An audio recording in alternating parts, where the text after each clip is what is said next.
So, hello and welcome to a fully charged regen episode. This is really about the Hyundai Kona, car I'm sitting in now, that I've just driven to the Netherlands and back in over the last few days. And I wanted to do a sort of update on the kind of key facts that I learnt. And because I haven't got a terribly good memory, I've had to write some of them down. So I drove from where I live here in Gloucestershire to Eindhoven in the Netherlands via Bristol, London, Maidstone, Folkestone where we stayed, Eurotunnel. So I charged it up to 80% when I was here, drove to London, well I drove to Bristol, picked up Stuart and the camera equipment, drove to London, did some filming, picked up another cameraman, drove to Maidstone where we charged on the very newly installed Ionity 350 kilowatt chargers at the Maidstone services on the M20. Now that cost £8 to charge there. So I worked out the cost of charging here, and it's really debatable how much it is, but I'm giving it £4 because I charged it overnight off peak electricity. I paid 10p a kilowatt hour, and I probably put in much less than, but certainly no more than 40 kilowatt hours because it wasn't empty when I plugged it in. But I'm saying £4 for that, £8 to charge at the Ionity charger, which sounded like a lot. It's a sort of flat rate.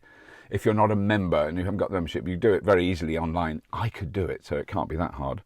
There's an £8 flat charge. Well, we left it charging, and so we put in something like 48 kilowatt hours for £8, which actually works out quite cheap. Anyway, those are 350 kilowatt chargers. One of the things we noticed was that the Kona was charging at 72 kilowatts. This is supposed to be, as far as I understood it, a 50 kilowatt charge car. Like most electric cars are built to take 50 kilowatts rapid charging. This was taking 72. Obviously that charger is capable of giving 350, I wonder. And the only car we're ever going to see that will do that in the near future is the Porsche Taycan. Well, the other amazing thing was when we filled it there, by the time we got back to the car, it was 100%, and it read 389 miles on the predicted range. 389. I mean, that is bonkers, really.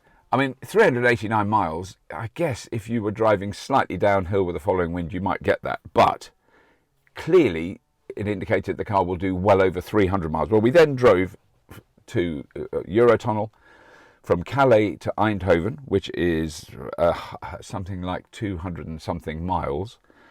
And we were nowhere near empty when we got there. I mean, not even like remotely anxious. So we filmed in Eindhoven, drove then, without recharging, to Hazeldonk, which is the southernmost Fastned charger on the motorway network in the Netherlands. Because Fastned, you know, the thing you know about Fastned is it's quite expensive to use, but it always works. And anyone who drives electric cars a lot knows how important that is. I'm not worried about the cost because I don't use that sort of charging infrastructure very much. I just want to know that when I do get there, it will always work. So enough said about that.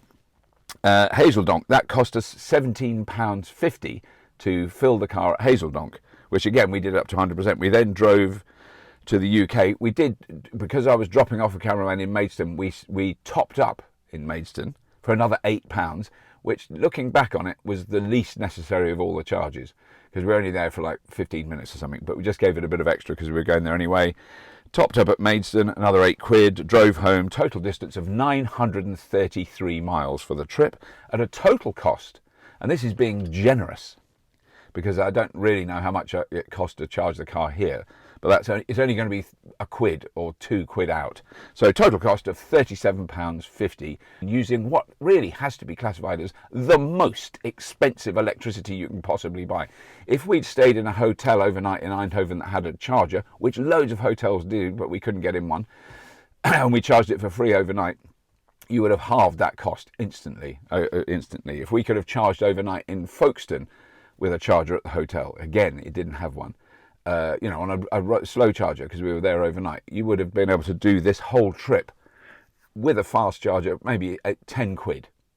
But anyway, we spent a lot, £37.50 on electricity, the most expensive electricity. I worked out that a combustion car that does 30 miles to the gallon, so reasonably efficient, of a similar size to the Kona, 30 miles to the gallon, a little bit tight, but they really don't do more than that. When they say they do 47, they don't. and we all know that. But that would have cost £171.05 at today's current petrol prices. So there is a considerable saving to be made when you use the most expensive electricity you can possibly buy. For some reason that is totally beyond me, the head-up display just decided to head down. The car's not even on. So that was that trip. It was. I mean, it was also incredibly easy. It's a really comfortable car, goes really well, and we weren't doing slow eco driving. We were doing the speed limit, which at some points in the Netherlands is 130 kilometres, so over 80 miles an hour. You know, we had a long way to go. I didn't want to hang around. We had a car full of kit, really loaded up, tons of kit, 3 people, and it still was doing 4.4 miles to the kilowatt hour, which isn't good. Johnny Smith was getting 5.2 when we were in the Netherlands last year. But just to give some kind of balance to that, I was driving the I-Pace. That was getting 2.5 at the very, very best miles to the kilowatt hour. So, you know, this is a very amazingly efficient, comfortable electric car. I don't think it's, in terms of aesthetics, it's not particularly stunning. In terms of energy use, it's brilliant. That's all. I just wanted to do this quickly. So 933 miles, £37.50, end of report.